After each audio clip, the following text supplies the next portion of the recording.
ಇನ್ನು ಪ್ರಿಯಾಂಕ್ ಖರ್ಗೆ ವಿರುದ್ಧ ಜಂಟಿ ಹೋರಾಟ ಆಗುತ್ತಂತೆ. ಜೆಡಿಎಸ್ನಿಂದಲೂ ಕೂಡ ಪ್ರಿಯಾಂಕ್ ರಾಜೀನಾಮೆಗೆ ಒತ್ತಡ ಹಾಕಲಾಗ್ತಾ ಇದೆ. ಪ್ರಿಯಾಂಕ್ ಖರ್ಗೆ ವಿರುದ್ಧ ಮುಗಿ ಬೀಳ್ತಾ ಇದೆ ವಿಪಕ್ಷಗಳು. ಸಚಿನ್ ಸಾವಿಗೆ ಪ್ರಿಯಾಂಕ್ ನೈತಿಕ ಹೊಣೆ ಹೊರಬೇಕು, ಪ್ರಿಯಾಂಕ್ ಖರ್ಗೆ ರಾಜೀನಾಮೆ ನೀಡಲೇಬೇಕು ಅಂತ ಈಗ ಸುರೇಶ್ ಬಾಬು ಅವರು ಕೂಡ ಆಗ್ರಹಿಸಿದ್ದಾರೆ. ರಿಪಬ್ಲಿಕನ್ ಜೊತೆ ಸುರೇಶ್ ಬಾಬು ಮಾತನಾಡಿದ್ದಾರೆ. ಏನ್ ಹೇಳಿದ್ದಾರೆ ಬನ್ನಿ ನೋಡ್ಕೊಂಡು ಬರೋಣ. ಸುರೇಶ್ ಬಾಬು ಅವರು ನಮ್ಮ ಜೊತೆ ಇದ್ದಾರೆ. ಸರ್, ನಾವು ಒಂದು ವಿಚಾರವನ್ನು ಗಮನಿಸ್ಬೋದು. ಈ ಹಿಂದೆ ಈಶ್ವರಪ್ಪನವರ ಮೇಲೆ ಆರೋಪ ಬಂದಾಗ, ಕಳಂಕ ಬಂದಾಗ ಅವ್ರು ರಾಜೀನಾಮೆ ಪಡೆಯೋವರೆಗೂ ಬಿಡಲಿಲ್ಲ. ಆದರೆ ಈಗ ಒಂದು ವಿಚಾರ ಸ್ಪಷ್ಟವಾಗ್ತಾ ಇದೆ. ಸೊ ನಾನೇ ತನಿಖೆ ಕೊಡ್ತೀನಿ ಅನ್ನುವಂಥ ಮಾತನ್ನು ಪ್ರಿಯಾಂಕ್ ಖರ್ಗೆ ಅವರು ಹೇಳ್ತಾ ಇದ್ದಾರೆ. ಅಂದರೆ ಇದನ್ನು ಎಷ್ಟು ಮಟ್ಟಿಗೆ ಸರಿ, ನೀವು ಒಪ್ತೀರಾ? ಈಗ ಒಂದು ಸಚಿನ್ ಅಂತ ಏನು ಗುತ್ತಿಗೆದಾರರು ಮೊನ್ನೆ ನೇಣಿಗೆ ಶರಣಾಗಿದ್ದಾರೆ ಆತ್ಮಹತ್ಯೆಗೆ.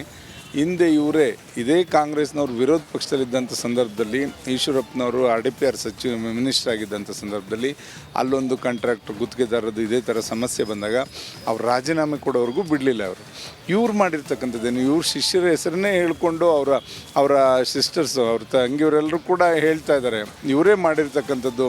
ಇವ್ರ ಹಣವನ್ನು ಕೇಳಿದ್ರು. ಒಂದೇನೆಂದರೆ ಗುತ್ತಿಗೆ ತೊಗೋಬೇಕಾದ್ರೆ ಇಷ್ಟು ಪರ್ಸೆಂಟ್ ಕೊಡಬೇಕು, ಮತ್ತು LOC ಬಿಡಿಸ್ಕೋಬೇಕಾದ್ರೆ ಇಷ್ಟು ಪರ್ಸೆಂಟ್ ಕೊಡಬೇಕು ಅಂತಕ್ಕಂಥದ್ದನ್ನ ಸಚಿನ್ ಅವರು ಹೇಳಿ ಈ ಥರ ಅವರ ಶರಣಾಗಿರ್ತಕ್ಕಂಥದ್ದು ಸಾವಿಗೆ. ಆದ್ದರಿಂದ ಈ ಹೊಣೆಯನ್ನು, ನೈತಿಕತೆಯನ್ನು ಹೊತ್ತು ಇವತ್ತು ಏನು RDPR ಸಚಿವರಿದ್ದಾರೆ ಪ್ರಿಯಾಂಕ ಖರ್ಗೆ ಅವರು ರಾಜೀನಾಮೆ ಕೊಡಬೇಕು ಅಂತ ನಾವು ಒತ್ತಾಯ ಮಾಡ್ತೇನೆ. ಈ ದ್ವಂದ್ವ ನೀತಿ ಅನ್ನೋಂಥದ್ದು, ಯಾಕಂತಂದರೆ ಹಿಂದೆ ಈಶ್ವರಪ್ಪನವ್ರು ಬಂದಂಥ ಸಂದರ್ಭದಲ್ಲಿ ಅವ್ರು ರಾಜೀನಾಮೆ ಕೊಡಬೇಕು, ಯಾಕಂದರೆ ಅವ್ರ ಹೆಸರು ಹೇಳಿದ್ದಾರೆ ಅನ್ನೋಂಥದ್ದು. ಈಗ ಅವ್ರ ಆಪ್ತರ ಹೆಸರು ಹೇಳಿದ್ರು ಅಂತ. ಈಗ ಇಲ್ಲೂ ಕೂಡ ಅದೇ ವಿಚಾರವಾಗಿ ಒಂದಷ್ಟು ಚರ್ಚೆ ಆಗ್ತಾ ಇದೆ. ಇವರ ಹೆಸರು ಅಥವಾ ಇವರ ಆಪ್ತರ ಹೆಸರನ್ನು ಹೇಳಿ ಅಥವಾ ಸೂಸೈಡ್ ಮಾಡ್ಕೊಂಡಿರುವಂಥದ್ದು. ಅವರ ಫ್ಯಾಮಿಲಿನವರು ಕೂಡ ಈ ಬಗ್ಗೆ ಭಾಳ ಗಂಭೀರವಾಗಿ ಇದು ಮಾಡ್ತಾ ಇದ್ದಾರೆ. JDS ಪಕ್ಷ ಇದನ್ನು ಯಾವ ರೀತಿ? ಖಂಡಿತ. ಈಗ ಒಂದು ಏನು ವಾಲ್ಮೀಕಿ ಹಗರಣದಿರ್ಬೋದು, ಅಲ್ಲೂ ಕೂಡ ಒಬ್ಬರು ಭದ್ರಾವತಿ ಇವರು ತೀರ್ಕೊಂಡಂಥ ಸಂದರ್ಭದಲ್ಲೂ ಕೂಡ ಅವ್ರು ಬರೆದಿಟ್ಟೆ ತೀರೋದ್ರು, ಚಂದ್ರಶೇಖರ್ ಅವರು. ಇವ್ರದ್ದೆಲ್ಲ ನೋಡಿದಾಗ ಇಲ್ಲಿ ಹಲವಾರು ಈ ಥರ ಇವರ ಪಕ್ಷದವ್ರು ಮಾಡಿರ್ತಕ್ಕಂಥದ್ದು. ಇವರೇ ಅಧಿಕಾರದಲ್ಲಿದ್ದಂಥವ್ರು. ಒಂದು ಏನು ನಮ್ಮ ವಾಲ್ಮೀಕಿ ಸಮಾಜದ ಸಚಿವರು ಕೂಡ ಅದಕ್ಕೆ ತಲೆದಂಡ ಕೊಟ್ಟು ಕೋರ್ಟ್ಗೆ ಜೈಲಿಗೆ ಹೋಗಿ ಬಂದಂಥದ್ದು. ಇದೆಲ್ಲ ನೋಡಿದಾಗ ಇವತ್ತೇನು ಸಚಿನ್ ಅಂತ ಒಬ್ಬರು ಗುತ್ತಿಗೆದಾರರು ಇವತ್ತು ಶರಣಾಗಿದ್ದಾರೆ, ಸಾವಿಗೆ ಆತ್ಮಹತ್ಯೆ ಮಾಡ್ಕೊಂಡಿದ್ದಾರೆ. ಅವರ ನೈತಿಕತೆ ಹೊಣೆಯನ್ನು ಇವತ್ತು RDPR ಸಚಿವರು ಹೊತ್ಕೊಂಡು ರಾಜೀನಾಮೆ ಕೊಟ್ಟು ಇದಕ್ಕೆ ನ್ಯಾಯ ದೊರಕಿಸ್ಕೊಡ್ಬೇಕು ಅಂತ ನಾನು ಒತ್ತಾಯ ಮಾಡ್ತೀವಿ. ನಮ್ಮ ಪಕ್ಷನೂ ಅಷ್ಟೇ. ನಮ್ಮ ಪಕ್ಷ ಇಂಥವನ್ನೆಲ್ಲ ಕೂಡ ಉಗ್ರವಾಗಿ ನಾವೆಲ್ಲ ಕಡೆ ಹೋರಾಟ ಮಾಡಿ ಇವ್ರಿಗೆ ನ್ಯಾಯ ದೊರಕಿಸ್ಕೊಡುವಂಥ ಕೆಲಸ ಖಂಡಿತ ಮಾಡ್ತೇವೆ. ಶಾಸಕರ ಅಧಿಕಾರವನ್ನು ಮೊಟಕುಗೊಳಿಸೋದಕ್ಕೆ ಆಗೋದಿಲ್ಲ ಅನ್ನುವಂಥ ಮಾತನ್ನು ಹೇಳ್ತಾ ಇದೆ. ಕ್ಯಾಮರ್ಸನ್ನ ಲಕ್ಷ್ಮೀಕಾಂತ್ ಜೊತೆ ಚಂದ್ರಶೇಖರ್, ರಿಪಬ್ಲಿಕ್ ಕನ್ನಡ, ಬೆಂಗಳೂರು. ಇನ್ನು ಪ್ರಿಯಾಂಕ್ ಖರ್ಗೆ ವಿರುದ್ಧ ಜಂಟಿ ಹೋರಾಟ ಆಗುತ್ತಂತೆ. ಜೆಡಿಎಸ್ನಿಂದಲೂ ಕೂಡ ಪ್ರಿಯಾಂಕ್ ರಾಜೀನಾಮೆಗೆ ಒತ್ತಡ ಹಾಕಲಾಗ್ತಾ ಇದೆ. ಪ್ರಿಯಾಂಕ್ ಖರ್ಗೆ ವಿರುದ್ಧ ಮುಗಿ ಬೀಳ್ತಾ ಇದೆ ವಿಪಕ್ಷಗಳು. ಸಚಿನ್ ಸಾವಿಗೆ ಪ್ರಿಯಾಂಕ್ ನೈತಿಕ ಹೊಣೆ ಹೊರಬೇಕು, ಪ್ರಿಯಾಂಕ್ ಖರ್ಗೆ ರಾಜೀನಾಮೆ ನೀಡಲೇಬೇಕು ಅಂತ ಈಗ ಸುರೇಶ್ ಬಾಬು ಅವರು ಕೂಡ ಆಗ್ರಹಿಸಿದ್ದಾರೆ. ರಿಪಬ್ಲಿಕನ್ ಜೊತೆ ಸುರೇಶ್ ಬಾಬು ಮಾತನಾಡಿದ್ದಾರೆ. ಏನ್ ಹೇಳಿದ್ದಾರೆ ಬನ್ನಿ ನೋಡ್ಕೊಂಡು ಬರೋಣ. ಸುರೇಶ್ ಬಾಬು ಅವರು ನಮ್ಮ ಜೊತೆ ಇದ್ದಾರೆ. ಸರ್, ನಾವು ಒಂದು ವಿಚಾರವನ್ನು ಗಮನಿಸ್ಬೋದು. ಈ ಹಿಂದೆ ಈಶ್ವರಪ್ಪನವರ ಮೇಲೆ ಆರೋಪ ಬಂದಾಗ, ಕಳಂಕ ಬಂದಾಗ ಅವ್ರು ರಾಜೀನಾಮೆ ಪಡೆಯೋವರೆಗೂ ಬಿಡಲಿಲ್ಲ. ಆದರೆ ಈಗ ಒಂದು ವಿಚಾರ ಸ್ಪಷ್ಟವಾಗ್ತಾ ಇದೆ. ಸೊ ನಾನೇ ತನಿಖೆ ಕೊಡ್ತೀನಿ ಅನ್ನುವಂಥ ಮಾತನ್ನು ಪ್ರಿಯಾಂಕ್ ಖರ್ಗೆ ಅವರು ಹೇಳ್ತಾ ಇದ್ದಾರೆ. ಅಂದರೆ ಇದನ್ನು ಎಷ್ಟು ಮಟ್ಟಿಗೆ ಸರಿ, ನೀವು ಒಪ್ತೀರಾ? ಈಗ ಒಂದು ಸಚಿನ್ ಅಂತ ಏನು ಗುತ್ತಿಗೆದಾರರು ಮೊನ್ನೆ ನೇಣಿಗೆ ಶರಣಾಗಿದ್ದಾರೆ ಆತ್ಮಹತ್ಯೆಗೆ. ಹಿಂದೆ ಇವರೇ ಇದೇ ಕಾಂಗ್ರೆಸ್ನವ್ರು ವಿರೋಧ ಪಕ್ಷದಲ್ಲಿದ್ದಂಥ ಸಂದರ್ಭದಲ್ಲಿ ಈಶ್ವರಪ್ಪನವರು RDPR ಸಚಿವ ಮಿನಿಸ್ಟರ್ ಆಗಿದ್ದಂಥ ಸಂದರ್ಭದಲ್ಲಿ ಅಲ್ಲೊಂದು ಕಾಂಟ್ರಾಕ್ಟರ್ ಗುತ್ತಿಗೆದಾರದ್ದು ಇದೇ ಥರ ಸಮಸ್ಯೆ ಬಂದಾಗ ಅವ್ರು ರಾಜೀನಾಮೆ ಕೊಡೋವರೆಗೂ ಬಿಡಲಿಲ್ಲ. ಅವರು ಇವ್ರು ಮಾಡಿರ್ತಕ್ಕಂಥದ್ದೇನು, ಇವ್ರ ಶಿಷ್ಯರ ಹೆಸರನ್ನೇ ಹೇಳ್ಕೊಂಡು ಅವರ ಸಿಸ್ಟರ್ಸು, ಅವ್ರ ತಂಗಿಯವರೆಲ್ಲರೂ ಕೂಡ ಹೇಳ್ತಾ ಇದ್ದಾರೆ ಇವರೇ ಮಾಡಿರ್ತಕ್ಕಂಥದ್ದು. ಇವ್ರ ಹಣವನ್ನು ಕೇಳಿದ್ರು. ಒಂದೇನೆಂದರೆ ಗುತ್ತಿಗೆ ತೊಗೋಬೇಕಾದ್ರೆ ಇಷ್ಟು ಪರ್ಸೆಂಟ್ ಕೊಡಬೇಕು, ಮತ್ತು LOC ಬಿಡಿಸ್ಕೋಬೇಕಾದ್ರೆ ಇಷ್ಟು ಪರ್ಸೆಂಟ್ ಕೊಡಬೇಕು ಅಂತಕ್ಕಂಥದ್ದನ್ನ ಸಚಿನ್ ಅವರು ಹೇಳಿ ಈ ಥರ ಅವರ ಶರಣಾಗಿರ್ತಕ್ಕಂಥದ್ದು ಸಾವಿಗೆ. ಆದ್ದರಿಂದ ಈ ಹೊಣೆಯನ್ನು, ನೈತಿಕತೆಯನ್ನು ಹೊತ್ತು ಇವತ್ತು ಏನು RDPR ಸಚಿವರಿದ್ದಾರೆ ಪ್ರಿಯಾಂಕ ಖರ್ಗೆ ಅವರು ರಾಜೀನಾಮೆ ಕೊಡಬೇಕು ಅಂತ ನಾವು ಒತ್ತಾಯ ಮಾಡ್ತೇನೆ. ಈ ದ್ವಂದ್ವ ನೀತಿ ಅನ್ನೋಂಥದ್ದು, ಯಾಕಂತಂದರೆ ಹಿಂದೆ ಈಶ್ವರಪ್ಪನವ್ರು ಬಂದಂಥ ಸಂದರ್ಭದಲ್ಲಿ ಅವ್ರು ರಾಜೀನಾಮೆ ಕೊಡಬೇಕು, ಯಾಕಂದರೆ ಅವ್ರ ಹೆಸರು ಹೇಳಿದ್ದಾರೆ ಅನ್ನೋಂಥದ್ದು. ಈಗ ಅವ್ರ ಆಪ್ತರ ಹೆಸರು ಹೇಳಿದ್ರು ಅಂತ. ಈಗ ಇಲ್ಲೂ ಕೂಡ ಅದೇ ವಿಚಾರವಾಗಿ ಒಂದಷ್ಟು ಚರ್ಚೆ ಆಗ್ತಾ ಇದೆ. ಇವರ ಹೆಸರು ಅಥವಾ ಇವರ ಆಪ್ತರ ಹೆಸರನ್ನು ಹೇಳಿ ಅಥವಾ ಸೂಸೈಡ್ ಮಾಡ್ಕೊಂಡಿರುವಂಥದ್ದು. ಅವರ ಫ್ಯಾಮಿಲಿನವರು ಕೂಡ ಈ ಬಗ್ಗೆ ಭಾಳ ಗಂಭೀರವಾಗಿ ಇದು ಮಾಡ್ತಾ ಇದ್ದಾರೆ. JDS ಪಕ್ಷ ಇದನ್ನು ಯಾವ ರೀತಿ? ಖಂಡಿತ. ಈಗ ಒಂದು ಏನು ವಾಲ್ಮೀಕಿ ಹಗರಣದಿರ್ಬೋದು, ಅಲ್ಲೂ ಕೂಡ ಒಬ್ಬರು ಭದ್ರಾವತಿ ಇವರು ತೀರ್ಕೊಂಡು ತೀರ್ಕೊಂಡಂಥ ಸಂದರ್ಭದಲ್ಲೂ ಕೂಡ ಅವ್ರು ಬರೆದಿಟ್ಟೆ ತೀರೋದ್ರು ಚಂದ್ರಶೇಖರ್ ಅವರು.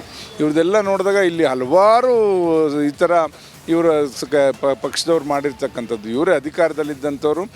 ಒಂದು ಏನು ನಮ್ಮ ವಾಲ್ಮೀಕಿ ಸಮಾಜದ ಸಚಿವರು ಕೂಡ ಅದಕ್ಕೆ ತಲೆದಂಡ ಕೊಟ್ಟು ಕೋರ್ಟ್ಗೆ ಜೈಲಿಗೆ ಹೋಗಿ ಬಂದಂಥದ್ದು. ಇದೆಲ್ಲ ನೋಡಿದಾಗ ಇವತ್ತೇನು ಸಚಿನ್ ಅಂತ ಒಬ್ಬರು ಗುತ್ತಿಗೆದಾರರು ಇವತ್ತು ಶರಣಾಗಿದ್ದಾರೆ, ಸಾವಿಗೆ ಆತ್ಮಹತ್ಯೆ ಮಾಡ್ಕೊಂಡಿದ್ದಾರೆ. ಅವರ ನೈತಿಕತೆ ಹೊಣೆಯನ್ನು ಇವತ್ತು RDPR ಸಚಿವರು ಹೊತ್ಕೊಂಡು ರಾಜೀನಾಮೆ ಕೊಟ್ಟು ಇದಕ್ಕೆ ನ್ಯಾಯ ದೊರಕಿಸ್ಕೊಡ್ಬೇಕು ಅಂತ ನಾನು ಒತ್ತಾಯ ಮಾಡ್ತೀವಿ. ನಮ್ಮ ಪಕ್ಷನೂ ಅಷ್ಟೇ, ನಮ್ಮ ಪಕ್ಷ ಇಂಥವನ್ನೆಲ್ಲ ಕೂಡ ಉಗ್ರವಾಗಿ ನಾವೆಲ್ಲ ಕಡೆ ಹೋರಾಟ ಮಾಡಿ ಇವ್ರಿಗೆ ನ್ಯಾಯ ದೊರಕಿಸ್ಕೊಡುವಂಥ ಕೆಲಸ ಖಂಡಿತ ಮಾಡ್ತೇವೆ. ಶಾಸಕರ ಅಧಿಕಾರವನ್ನು ಮೊಟಕುಗೊಳಿಸೋದಕ್ಕೆ ಆಗೋದಿಲ್ಲ ಅನ್ನುವಂಥ ಮಾತನ್ನು ಹೇಳ್ತಾ ಇದೆ. ಕ್ಯಾಮರ್ಸನ್ನ ಲಕ್ಷ್ಮೀಕಾಂತ್ ಜೊತೆ ಚಂದ್ರಶೇಖರ್, ರಿಪಬ್ಲಿಕ್ ಕನ್ನಡ, ಬೆಂಗಳೂರು. ಇನ್ನು ಪ್ರಿಯಾಂಕ್ ಖರ್ಗೆ ವಿರುದ್ಧ ಜಂಟಿ ಹೋರಾಟ ಆಗುತ್ತಂತೆ. ಜೆಡಿಎಸ್ನಿಂದಲೂ ಕೂಡ ಪ್ರಿಯಾಂಕ್ ರಾಜೀನಾಮೆಗೆ ಒತ್ತಡ ಹಾಕಲಾಗ್ತಾ ಇದೆ. ಪ್ರಿಯಾಂಕ್ ಖರ್ಗೆ ವಿರುದ್ಧ ಮುಗಿ ಬೀಳ್ತಾ ಇದೆ ವಿಪಕ್ಷಗಳು. ಸಚಿನ್ ಸಾವಿಗೆ ಪ್ರಿಯಾಂಕ್ ನೈತಿಕ ಹೊಣೆ ಹೊರಬೇಕು, ಪ್ರಿಯಾಂಕ್ ಖರ್ಗೆ ರಾಜೀನಾಮೆ ನೀಡಲೇಬೇಕು ಅಂತ ಈಗ ಸುರೇಶ್ ಬಾಬು ಅವರು ಕೂಡ ಆಗ್ರಹಿಸಿದ್ದಾರೆ. ರಿಪಬ್ಲಿಕ್ ಕನ್ನಡ ಜೊತೆ ಸುರೇಶ್ ಬಾಬು ಮಾತನಾಡಿದ್ದಾರೆ. ಏನ್ ಹೇಳಿದ್ದಾರೆ ಬನ್ನಿ ನೋಡ್ಕೊಂಡು ಬರೋಣ. ಸುರೇಶ್ ಬಾಬು ಅವರು ನಮ್ಮ ಜೊತೆ ಇದ್ದಾರೆ. ಸರ್, ನಾವು ಒಂದು ವಿಚಾರವನ್ನು ಗಮನಿಸ್ಬೋದು. ಈ ಹಿಂದೆ ಈಶ್ವರಪ್ಪನವರ ಮೇಲೆ ಆರೋಪ ಬಂದಾಗ, ಕಳಂಕ ಬಂದಾಗ ಅವ್ರು ರಾಜೀನಾಮೆ ಪಡೆಯೋವರೆಗೂ ಬಿಡಲಿಲ್ಲ. ಆದರೆ ಈಗ ಒಂದು ವಿಚಾರ ಸ್ಪಷ್ಟವಾಗ್ತಾ ಇದೆ. ಸೊ ನಾನೇ ತನಿಖೆ ಕೊಡ್ತೀನಿ ಅನ್ನುವಂಥ ಮಾತನ್ನು ಪ್ರಿಯಾಂಕ್ ಖರ್ಗೆ ಅವರು ಹೇಳ್ತಾ ಇದ್ದಾರೆ. ಅಂದರೆ ಇದನ್ನು ಎಷ್ಟು ಮಟ್ಟಿಗೆ ಸರಿ, ನೀವು ಒಪ್ತೀರಾ? ಈಗ ಒಂದು ಸಚಿನ್ ಅಂತ ಏನು ಗುತ್ತಿಗೆದಾರರು ಮೊನ್ನೆ ನೇಣಿಗೆ ಶರಣಾಗಿದ್ದಾರೆ ಆತ್ಮಹತ್ಯೆಗೆ, ಹಿಂದೆ ಇವರೇ ಇದೇ ಕಾಂಗ್ರೆಸ್ನವ್ರು ವಿರೋಧ ಪಕ್ಷದಲ್ಲಿದ್ದಂಥ ಸಂದರ್ಭದಲ್ಲಿ ಈಶ್ವರಪ್ಪನವರು RDPR ಮಿನಿಸ್ಟರ್ ಆಗಿದ್ದಂಥ ಸಂದರ್ಭದಲ್ಲಿ ಅಲ್ಲೊಂದು ಕಾಂಟ್ರಾಕ್ಟರ್ ಗುತ್ತಿಗೆದಾರದ್ದು ಇದೇ ಥರ ಸಮಸ್ಯೆ ಬಂದಾಗ ಅವ್ರು ರಾಜೀನಾಮೆ ಕೊಡೋವರೆಗೂ ಬಿಡಲಿಲ್ಲ. ಅವರು ಇವ್ರು ಮಾಡಿರ್ತಕ್ಕಂಥದ್ದೇನು, ಇವ್ರ ಶಿಷ್ಯರ ಹೆಸರನ್ನೇ ಹೇಳ್ಕೊಂಡು ಅವರ ಸಿಸ್ಟರ್ಸು, ಅವ್ರ ತಂಗಿಯವರೆಲ್ಲರೂ ಕೂಡ ಹೇಳ್ತಾ ಇದ್ದಾರೆ ಇವರೇ ಮಾಡಿರ್ತಕ್ಕಂಥದ್ದು. ಇವ್ರ ಹಣವನ್ನು ಕೇಳಿದ್ರು. ಒಂದೇನೆಂದರೆ ಗುತ್ತಿಗೆ ತೊಗೋಬೇಕಾದ್ರೆ ಇಷ್ಟು % ಕೊಡಬೇಕು, ಮತ್ತು LOC ಬಿಡಿಸ್ಕೋಬೇಕಾದ್ರೆ ಇಷ್ಟು % ಕೊಡಬೇಕು ಅಂತಕ್ಕಂಥದ್ದನ್ನ ಸಚಿನ್ ಅವರು ಹೇಳಿ ಈ ಥರ ಅವರ ಶರಣಾಗಿರ್ತಕ್ಕಂಥದ್ದು ಸಾವಿಗೆ. ಆದ್ದರಿಂದ ಈ ಹೊಣೆನ ನೈತಿಕತೆಯನ್ನು ಹೊತ್ತು ಇವತ್ತು ಏನು RDPR ಸಚಿವರು ಇದ್ದಾರೆ ಪ್ರಿಯಾಂಕ ಖರ್ಗೆ ಅವರು ರಾಜೀನಾಮೆ ಕೊಡಬೇಕು ಅಂತ ನಾವು ಒತ್ತಾಯ ಮಾಡ್ತೇನೆ. ಈ ದ್ವಂದ್ವ ನೀತಿ ಅನ್ನೋಂಥದ್ದು, ಯಾಕಂತಂದರೆ ಹಿಂದೆ ಈಶ್ವರಪ್ಪನವ್ರು ಬಂದಂಥ ಸಂದರ್ಭದಲ್ಲಿ ಅವ್ರು ರಾಜೀನಾಮೆ ಕೊಡಬೇಕು, ಯಾಕಂದರೆ ಅವ್ರ ಹೆಸರು ಹೇಳಿದ್ದಾರೆ ಅನ್ನೋಂಥದ್ದು. ಈಗ ಅವ್ರ ಆಪ್ತರ ಹೆಸರು ಹೇಳಿದ್ರು ಅಂತ.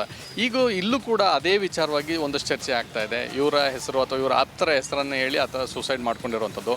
ಅವರ ಫ್ಯಾಮಿಲಿನವರು ಕೂಡ ಈ ಬಗ್ಗೆ ಭಾಳ ಗಂಭೀರವಾಗಿ ಇದು ಮಾಡ್ತಾರೆ. JDS ಪಕ್ಷ ಇದನ್ನು ಯಾವ ರೀತಿ? ಖಂಡಿತ. ಈಗ ಒಂದು ಏನು ವಾಲ್ಮೀಕಿ ಹಗರಣದಿರ್ಬೋದು, ಅಲ್ಲೂ ಕೂಡ ಒಬ್ಬರು ಭದ್ರಾವತಿ ಇವರು ತೀರ್ಕೊಂಡಂಥ ಸಂದರ್ಭದಲ್ಲೂ ಕೂಡ ಅವ್ರು ಬರೆದಿಟ್ಟೆ ತೀರೋದ್ರು ಚಂದ್ರಶೇಖರ್ ಅವರು. ಇವ್ರದ್ದೆಲ್ಲ ನೋಡಿದಾಗ ಇಲ್ಲಿ ಹಲವಾರು ಈ ಥರ ಇವರ ಪಕ್ಷದವ್ರು ಮಾಡಿರ್ತಕ್ಕಂಥದ್ದು. ಇವರೇ ಅಧಿಕಾರದಲ್ಲಿದ್ದಂಥವ್ರು. ಒಂದು ಏನು ನಮ್ಮ ವಾಲ್ಮೀಕಿ ಸಮಾಜದ ಸಚಿವರು ಕೂಡ ಅದಕ್ಕೆ ತಲೆದಂಡ ಕೊಟ್ಟು ಕೋರ್ಟ್ಗೆ ಜೈಲಿಗೆ ಹೋಗಿ ಬಂದಂಥದ್ದು. ಇದೆಲ್ಲ ನೋಡಿದಾಗ ಇವತ್ತೇನು ಸಚಿನ್ ಅಂತ ಒಬ್ಬರು ಗುತ್ತಿಗೆದಾರರು ಇವತ್ತು ಶರಣಾಗಿದ್ದಾರೆ, ಸಾವಿಗೆ ಆತ್ಮಹತ್ಯೆ ಮಾಡ್ಕೊಂಡಿದ್ದಾರೆ. ಅವರ ನೈತಿಕತೆ ಹೊಣೆಯನ್ನು ಇವತ್ತು RDPR ಸಚಿವರು ಹೊತ್ಕೊಂಡು ರಾಜೀನಾಮೆ ಕೊಟ್ಟು ಇದಕ್ಕೆ ನ್ಯಾಯ ದೊರಕಿಸ್ಕೊಡ್ಬೇಕು ಅಂತ ನಾನು ಒತ್ತಾಯ ಮಾಡ್ತೀವಿ. ನಮ್ಮ ಪಕ್ಷನೂ ಅಷ್ಟೇ, ನಮ್ಮ ಪಕ್ಷ ಇಂಥವನ್ನೆಲ್ಲ ಕೂಡ ಉಗ್ರವಾಗಿ ನಾವೆಲ್ಲ ಕಡೆ ಹೋರಾಟ ಮಾಡಿ ಇವ್ರಿಗೆ ನ್ಯಾಯ ದೊರಕಿಸ್ಕೊಡುವಂಥ ಕೆಲಸ ಖಂಡಿತ ಮಾಡ್ತೇವೆ. ಶಾಸಕರ ಅಧಿಕಾರವನ್ನು ಮೊಟಕುಗೊಳಿಸೋದಕ್ಕೆ ಆಗೋದಿಲ್ಲ ಅನ್ನುವಂಥ ಮಾತನ್ನು ಹೇಳ್ತಾ ಇದೆ. ಕ್ಯಾಮರ್ಸನ್ನ ಲಕ್ಷ್ಮೀಕಾಂತ್ ಜೊತೆ ಚಂದ್ರಶೇಖರ್, ರಿಪಬ್ಲಿಕ್ ಕನ್ನಡ, ಬೆಂಗಳೂರು.